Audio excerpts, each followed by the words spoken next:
कैसे हैं आप लोग? राहुल सर की क्लास में आपका स्वागत है। यूपीएसआई मैथ की अगली सीरीज में आज हम देखें एचसीएफ और एलसीएम, मतलब ये लघुत्तम समापवर्तक और महत्तम समापवर्तक क्या है, और जो हम इन्हें सॉल्व करेंगे वो हम सॉल्व करेंगे बाय द ट्रिक। ठीक है, यदि ऐसा प्रश्न आपके एग्जाम में पूछता है तो आप उसे क्या करें, सॉल्व कर ले जाएं। खासकर ऐसे बच्चे जिनको मैथ नहीं आती या बिल्कुल मैथ में नए बच्चे हैं। ठीक है, ये वीडियो खासकर उन्हीं के लिए है। पहले देख लो, इसका इम्पोर्टेंस है, ये आपके सिलेबस का हिस्सा है। कुल अभी तक 1 से लेके 21 तक 99 क्वेश्चन पूछे गए हैं, जिनमें से 62 क्वेश्चन तो रिपीट हुआ है। 62 प्रश्न क्या हुए हैं, रिपीट हुए हैं। यानी कि इस बार जो यूपीएसआई का पेपर होने वाला है उसमें भी क्वेश्चंस क्या हो सकते हैं, आपके रिपीट हो सकते हैं। तो हम जो प्रैक्टिस करेंगे वो पिछले साल के प्रश्न से ही क्या करेंगे, प्रैक्टिस करेंगे और उन्हें सॉल्व करने के बारे में सीखेंगे भी। तो चलिए फिर डायरेक्ट फिर हम प्रश्न पे चलते हैं और उन्हें सॉल्व करके देखते हैं। ठीक है,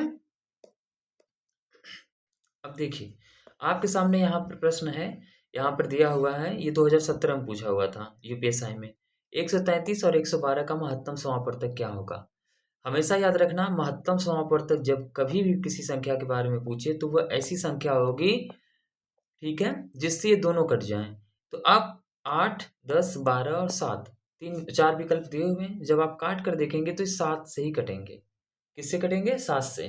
अब करना क्या है ऐसे प्रश्नों में समय बचाने के लिए, जब आपको चेक करना होगा 10 से ये कभी नहीं कटेंगे, 8 से जब चेक करना होगा तो 8 से भी नहीं कटेंगे। एक ही संख्या चेक कर लो, अगर एक नहीं कट रही है तब भी वो आंसर क्या हो जाएगा, आंसर नहीं होगा। तो इसका आंसर क्या हो जाएगा, 7। दूसरा प्रश्न देखिए, देखने में तो बहुत टफ लग रहा है कि 4 पे 54 खाते हैं, फिर गुणा किया हुआ है 3 पे 125 खाते हैं, फिर इसका महत्तम समापवर्तक पूछा है। तो हम अगर इसे ट्रिक से सॉल्व करना चाहें तो हम क्या करेंगे, हम देखेंगे कि सम संख्या से हमें काटना आसान लग रहा है ना। तो हम इस 4 से, जो ये 4 दिया हुआ है, 4 से जब हम 16 को काटेंगे तो कितना बचेगा, 4। अब इस 4 से जब हम 32 को काटेंगे तो कितना बचेगा, 8। तो इसका आंसर क्या हो जाएगा, 8। यानी हमें क्या करना है, हमें आपस में काट करके देख लेना है कि कौन अभिष्ट संख्या लास्ट में बच रही है। तो सम संख्या में हमने 4 से काटा 16 को तो आया 4, और जब 4 से हमने काटा 32 को तो आया 8। इसका आंसर क्या हो जाएगा, 8। तो ऐसे प्रश्नों को हम ऐसे करके चुटकियों में सॉल्व कर सकते हैं। ठीक है, चलिए फिर अगला प्रश्न देखते हैं। फिर देखिए, यहाँ पे भिन्न वाली संख्या दिया हुआ है और पूछ रहा है कि इसका महत्तम समापवर्तक ज्ञात कीजिए। वही 6/7, 27/14, 15/14 और 12/7। पहले तो ऐसी संख्या को हम सॉल्व कैसे करते हैं, ऊपर वाले का पहले हम क्या निकाल लेते हैं, एचसीएफ निकाल लेते हैं सबका। फिर बटे में जो नीचे वाले होते हैं उनका हम एलसीएम निकाल लेते हैं। क्या निकाल लेते हैं, एलसीएम निकाल लेते हैं। ये तो तरीका हो गया कि इस तरीके से हम सॉल्व करके आंसर को लेकर के आते हैं। बस आपको क्या ध्यान में रखना है, मैंने कहा ना, ऊपर का महत्तम एचसीएम निकालना है तो हमें ये देखना है कौन सी बड़ी से बड़ी ऐसी संख्या है जो 6, 27, 15 और 12 सबको काटते हैं। ठीक है, तो आप देखिए इनमें से आप ध्यान देंगे तो 6 भी नहीं सबको काट पा रहा ना, तो 6 से छोटी संख्या कौन हो जाएगी, 3। यानी 3 काट रही है सबको, 6 को भी काट रही है, 27 को भी, 15 को भी, 12 को भी। तो ऊपर क्या आ जाएगा, 3 आ जाएगा। तो जब ऊपर 3 आ जाएगा तो नीचे जब जाएंगे आप एलसीएम निकालेंगे तो हमेशा याद रखना जो इनमें बड़ी संख्या होगी वही होगा। तो इसका आंसर क्या हो जाएगा, ऊपर हमें 3 चाहिए और नीचे हमें 14 चाहिए। तो 3/14 जो विकल्प बी है वो इसका सही हो जाएगा। यानी ऐसे प्रश्नों में क्या करना होता है, ऐसे प्रश्नों में हमें ऊपर का एचसीएफ निकालना होता है, और एचसीएफ निकालने में बस कुछ नहीं करना है कि विकल्प में जा कर के देखना है कि कौन सी ऐसी संख्या है जो ऊपर वाली संख्या है जो सारे ऊपर की संख्याओं को काट दे रही है। तो 3 ही काट पा रहा है, क्या 5 काट पा रहा है, तो ये तो ऐसे ही गलत हो जाएगा। ठीक है, 6 भी नहीं काट पा रहा था, ये भी गलत हो जाएगा। अब बचा हमारे पास 3/15 या 3/14। तो जब यहाँ पे 14 दिया हुआ है तो यहाँ 15 कैसे आ सकता है, तो 3/14 वाला विकल्प क्या हो जाएगा।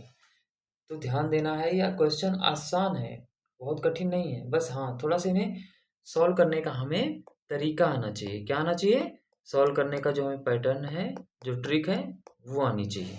चलिए फिर अगला क्वेश्चन देखते हैं। अब देखो, अब क्या पूछ रहा है, अब दिया हुआ है हमारे पास 4 संख्याएं हैं। ठीक है, 96, और 168, 32 और 140। ये पूछ रहा है कि इनको कब विभाजित करने वाली सबसे बड़ी संख्या याद कीजिए, और उसने 4 विकल्प दिया है। वो पूछ रहा है कि विभाजित होने वाली जो सबसे बड़ी संख्या कौन सी है जो सबको काट दे। तो क्या 3 काट पाएगा? तो 3 तो वैसे भी नहीं काट पाएगा, देखो 32 को नहीं काट पा रहा है 3। एक तरीका ये है देखने का कि हम भाग करके देख लें, ठीक है? अब देखो यहाँ एक रूल बहुत ज़्यादा काम आएगी, जो विभाज्यता का आपने सीखा था ना, कि 3 अगर किसी को काटती है तो हम कैसे चेक करते हैं? हम दोनों को जोड़ लेते हैं आपस में, जोड़ने के बाद भाग देते हैं। अगर वो संख्या कट रही है 3 से तब वो कटेगा, नहीं तो नहीं कटेगा, ठीक ना? तो यहाँ पे देखो 3 से तो नहीं कटा, अब 12 से भी, 12 से चेक कैसे करोगे? 12 से क्या 32 कटेगा? नहीं कट रहा है। अब 6 से क्या 32 कटेगा? नहीं कट रहा है, सिर्फ 4 से कट रहा है, तो इसका आंसर क्या हो जाएगा? 4 हो जाएगा। ऐसे प्रश्नों में क्या करना होता है? सिर्फ आपको प्रश्न समझना होता है। वो कह रहा है कि कौन सी ऐसी संख्या है जो सबको काट दे, तो विकल्प में आ जाएगा आंसर 4, ठीक है? तो जो हमें विकल्प दिए होते हैं, विकल्प के आधार पे हमें चेक करना होता है। चलिए फिर अगला क्वेश्चन देखते हैं। चलो, अब देखो यहाँ पे क्या प्रश्न पूछ रहा है?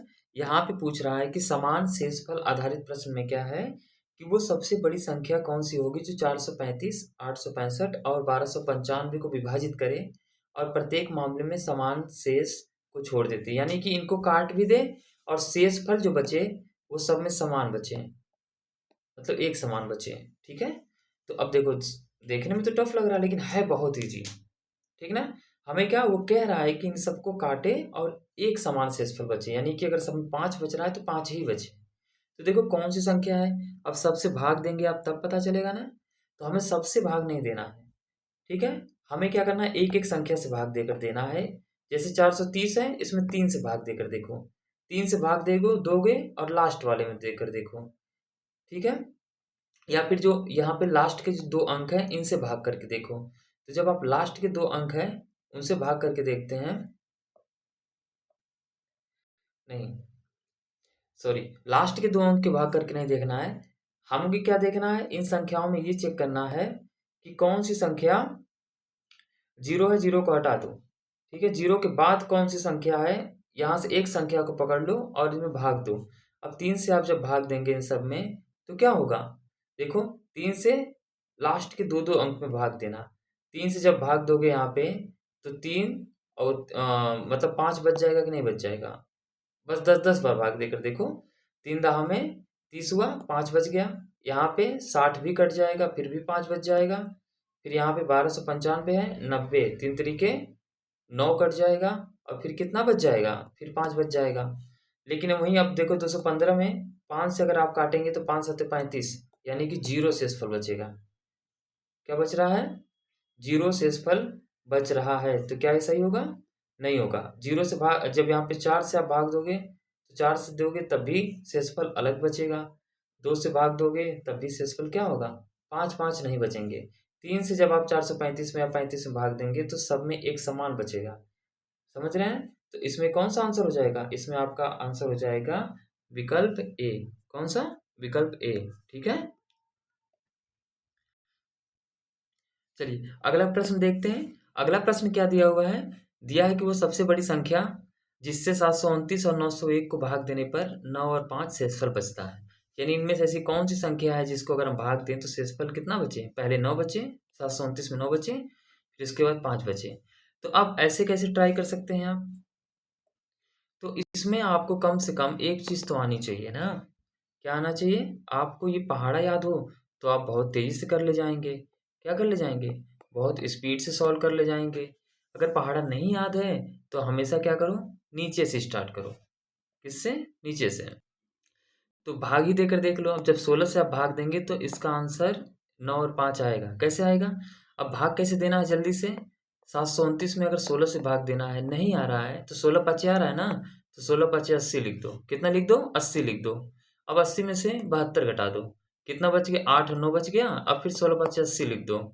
अब देखो कितना शेषफल बचा? 9 बचा। अब आप सोच रहे होंगे कि सर ये भाग आप किस तरह से दे रहे हैं? तो मैं जो दे रहा हूँ सही है। तो यहाँ पे 9 बचा, ठीक है? ये भी एक तरीका होता है। दूसरा तरीका क्या है भाग देने का? जो आप लोग करते चले आ रहे हैं, तो इसी तरीके से भाग देकर आप देखेंगे ना, तो जो आंसर आएगा 9 और 5 वो 16 में बचेगा। तो इसमें ट्रिक क्या है? इसमें ट्रिक बस इतना है, तो ट्रिक बस इतना है कि नीचे से आपको एक बार ट्राई कर लेना है और दोनों संख्या काट के नहीं देखना है, बस एक काट के देखना है, ठीक है? अगर एक भी कट गया, एक भी इसमें से कट गया तो छोड़ के फिर नीचे आ जाओ, ठीक है? तो ये तरीका आप ज़्यादा सेफ रहेंगे, ठीक ना? चलिए फिर अगला प्रश्न देखते हैं। अब पूछा है कि 81 और 216 का एलसीएम ज्ञात करो, ठीक है? पूछा है कि 81 और 216 का एलसीएम ज्ञात करो। एलसीएम में क्या होता है? हमें ये चेक करना होता है कि वही इनमें ऐसी कौन सी संख्या है जो दोनों से कट जाए। 81 और 216 से कट जाए, इनमें से ऐसी कौन सी संख्या, और वो भी संख्या छोटी से छोटी, छोटी से छोटी। तो अब चेक करना पड़ेगा ना हमें। तो अब देखो 216 का हो जाएगा, कितना हो जाएगा? अब जैसे 216 है, तो अब क्या करना है? 216 में से हमें कैसे पता चलेगा कौन सी संख्या इसमें से कटेगी? 216 में 200 छोड़ दो, सिर्फ 16 से डिवाइड करके देखो। तो जब आप 16 से काटेंगे तो सिर्फ लास्ट के अंक देखो, ठीक है? क्या ये 44 कट रहा है? नहीं कट रहा है। यहाँ पे 48 कट रहा है ना, तो 48 ही सही हो जाएगा। सिर्फ एक से काट के देख लो, यही 81 से भी कट जाएगा। किससे कट जाएगा? 81 से भी। तो हमें क्या करना होता है ऐसी ऐसे प्रश्नों में? हमें ये देखना होता है कि कोई ऐसी छोटी-छोटी संख्या जो दोनों से कट जाए। और काटने का तरीका क्या है? अगर 216 है तो 216 से मत देखो, 200 छोड़ दो, सिर्फ 16 से भाग दे करके लास्ट के 2 अंकों में देख लो कि कट रहे हैं कि नहीं कट रहे हैं। ठीक है? अब देखो, एक और प्रश्न है। अगर इस प्रकार की संख्या देता है, अगर पूछता है कि लघुत्तम समापवर्तक ज्ञात कीजिए भिन्न टाइप का, तो इसमें कुछ नहीं करना है। ऊपर वाले का हमें क्या ज्ञात करना है? एलसीएम, और नीचे वाले का हमें क्या ज्ञात करना है? एचसीएफ। तो एलसीएम क्या होता है? एलसीएम वो संख्या होती है जो दोनों से कट जाए, यानी कि 27 और 29 से दोनों से कट जाए, वो एलसीएम होगा। एचसीएफ क्या होगा? ऐसी संख्या हो जो 28 और 30 को काट दे, ठीक है ना? तो अब सोचो 27 और 29 से इनमें से कौन सी संख्या कटेगी? या फिर ऊपर वाला नहीं निकालने में प्रॉब्लम हो रही है, तो नीचे वाला निकालो। लेकिन नीचे वाले में सब में 2-2 उसने दे ही दिया है, तो इतना तो पता है कि नीचे 2 ही आएगा। तो हमें एचसीएफ निकालने की ज़रूरत ही नहीं है, सिर्फ 27 और 29 का क्या निकालें? एलसीएम निकाल लेते हैं। तो आपको क्या करना है? इन दोनों में से किसी एक संख्या से काट कर देख लेना है। तो जब आप काटेंगे तो ये 783 जो होगा वो इससे कट जाएगा, ठीक ना? तो क्या करना है? नीचे वाला छोड़ दो, ऊपर वाला सिर्फ क्या निकाल लो? एलसीएम निकाल लो। एलसीएम निकालने का या चेक करने का तरीका क्या है? जो इन दोनों से कट जाए वही आपका आंसर होगा, ठीक है? अब चलो ये वाला प्रश्न देखो, बहुत आसान है ये वाला प्रश्न भी, ठीक है?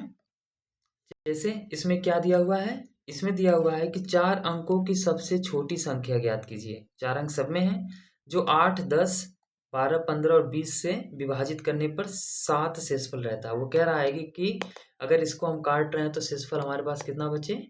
7 बचे, ठीक है? तो मैंने क्या कहा? तो इसमें आपको एलसीएम निकालना पड़ेगा। जहाँ छोटी से छोटी संख्या पूछेगी वहाँ क्या निकालना पड़ेगा? एलसीएम। और एलसीएम मैंने आपको क्या बताया कि एलसीएम में ये चेक करना होता है कि जो संख्या दी होती है वो सब में, वो सारी संख्याओं से कट जाए। जैसे वो 8 से कट जाए, 10 से कट जाए, 12 से कट जाए, 15 से कट जाए, जो इसमें दिया हुआ है, और कटने के बाद 7 शेष रहे। तो आप इनमें कैसे चेक करेंगे? तो सबसे पहले 10 से चेक कर लो, चाहे किसी से भी चेक कर लो, ठीक है? अब देखो, चाहे 8 से चेक कर लो, चाहे 10 से चेक कर लो। जब इसे 10 से चेक करोगे तो लास्ट की जो 2 संख्याएँ काट रहे हैं, क्या कोई शेषफल बच रहा है? नहीं बच रहा। अब जब 10 से काट रहे हैं, इसको लास्ट में 70 है, तो इसमें भी 3 बच रहा, नहीं बच रहा। इसमें 80, इसमें भी नहीं बच रहा। बच किस में रहा है? 1087 में। तो विकल्प क्या हो जाएगा? विकल्प आंसर डी हो जाएगा। क्या हो जाएगा? Answer D. बहुत आसान था यार, ये प्रश्न तो बहुत आसान था। कुछ करना ही नहीं था। इसमें सिर्फ ये करना था कि शेषफल 7 बच रहा हो, ऐसी संख्या हमें चेक करनी थी। और उसके चेक करने का तरीका क्या था? जब आपको पता हो कि किसी भी संख्या के अंत में अगर 0 है तो वो 10 से कट जाएगा। तो ये कट गया, 10 से ये कट गया, तो कोई शेषफल नहीं बचा। फिर लास्ट में ये 70 है ना, 73 है, तो 73 में जब भाग देंगे 10 से तो 3 बचेगा ना। हमें शेषफल कितना चाहिए? 7 चाहिए। तो 1087 इसका आंसर हो जाएगा, ठीक है? आसान था कि नहीं था, बताइए? अब देखो एक प्रश्न और दिया हुआ है। इसमें दिया हुआ ये इसमें ये दिया हुआ है कि वह सबसे छोटी संख्या को अगर कोई सबसे छोटी संख्या को 11, 15, 12 से विभाजित करने पर शेषफल 7 बचता है। कह रहा है कि कोई छोटी बहुत सबसे छोटी संख्या है, छोटी से छोटी है। अगर हम उसको विभाजित कर रहे हैं, 11 से काट रहे हैं, 15 से काट रहे हैं, 12 से काट रहे हैं, तो शेषफल कितना बच रहा है? 7 बच रहा है। तो उस संख्या को 9 से विभाजित करने पर शेषफल ज्ञात कीजिए। तो आपको कुछ नहीं करना है, 11, 15 और 12 का एलसीएम निकाल लेना है। जब आप एलसीएम निकालेंगे तो 660 आएगा। अब वो कह रहा है कि उस संख्या को विभाजित करने पर शेषफल 7 बचे, तो इसमें 7 जोड़ दोगे तो 600 कितना हो जाएगा? 67 हो जाएगा। जब आप इसको 9 से भाग दोगे तो उसका शेषफल कितना बचेगा? टी 1 बचेगा। कितना बचेगा? 1 बचेगा। तो यहाँ पे जो आपके लिए चैलेंज होगा वो क्या होगा? अगर मान लो ट्रिक से सॉल्व करना चाहोगे तब कैसे करोगे? तो ट्रिक में देखो सब पे तो काम नहीं करेगा। अगर इस प्रकार का प्रश्न दिया हुआ है, ये विषम-विषम संख्याएँ हैं, तो ये ऐसे काम करेगा कि यहाँ पे 7 शेषफल बच रहा है ना और यहाँ पे 9 है। अब 9 और 7 के बीच में कितना गैप है? 1 ही तो गैप है, 7 है, फिर 8 आएगा, फिर 9 आएगा। तो 1 जो गैप आ रहा है ना, 1 जोड़ने पे क्या हो रहा है? 8 जो बीच में आ रहा है, 1 इधर से, 1 इधर से।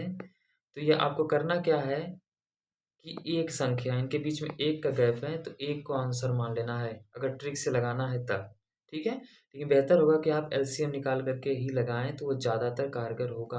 और एलसीएम निकालोगे कैसे? शॉर्ट ट्रिक क्या है? तो इसका एलसीएम निकालना बहुत कठिन नहीं था। एलसीएम हम करते क्या हैं? सबका गुणनखंड लेते हैं। तो 11 को ले लो, 11 का 11 से ही कटेगा, कोई गुणनखंड नहीं है। इसके बाद 15 का ले लो, 15 का 11 गुणे 3 गुणे फिर 5 ले लो। फिर इसके बाद 12 का जब लोगे ना, तो 12 में 3 एक बार आएगा, 3 गुणे 4 आ जाएगा ना, तो 3 मत लो, सिर्फ 4 ले लो। अब इसको क्या करो? गुणा कर लो। जब टोटल गुणा करोगे आप तो 660 आ जाएगा। फिर वही रूल है कि 7 शेषफल बचना चाहिए, तो 7 जोड़ दो, 667 हो जाएगा, बटा 9 करोगे तो 1 आंसर आ जाएगा। कितना आ जाएगा? 1 इसका आंसर आ जाएगा, ठीक है? चलिए फिर ये कुछ प्रश्न थे जो मैंने आपको ट्रिक से बताया था, ठीक है? जब लास्ट में आएगा, जब आपका पेपर होने वाला होगा, तो हमने कहा था ना कि अभी हम उस फेज की बात कर रहे हैं, जहाँ से पॉसिबिलिटी ज़्यादा होती है प्रश्न आने की। जब आपका पेपर आने वाला होगा, तो लास्ट फेज में या सेकंड या थर्ड फेज में जो एचसीएफ और एलसीएम से क्वेश्चन छूट गए हैं, हम उस टाइप का भी कराएँगे और ट्रिक बताएँगे आपको, ठीक है? तो चलिए दोस्तों, अच्छा लगा, ठीक है? चलिए फिर मिलते हैं। Thank you so much. और हाँ, ये नहीं भूलना है, अगर पसंद आए, क्लास अच्छी लगे तो प्लीज़ लाइक करिए, शेयर करिए और हमसे जुड़िए, ठीक है? अगर आप हमसे जुड़ते हैं, तो आपको भी फ़ायदा होगा और हमें भी फ़ायदा होगा आपको पढ़ा करके, ठीक है? अच्छा लगेगा। फ़ायदा क्या, हमें अच्छा भी लगेगा। बाकी चलिए फिर ठीक है, बाय बाय, गुड नाइट।